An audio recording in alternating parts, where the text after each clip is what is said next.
Okay. In the past, watching YouTube on how to get the plugs out of your tub to check for any decay or trying to clear it up. I watch videos where they say you reach in and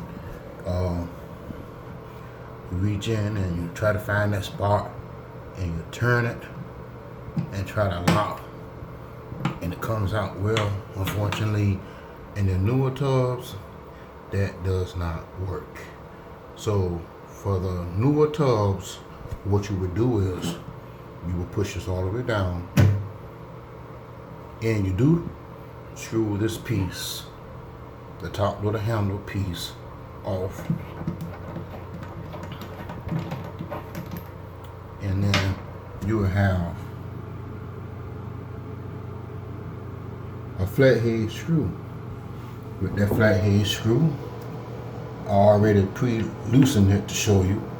You would then take your flathead screwdriver, which I already did, and you will loosen this up, and boom, it comes right out.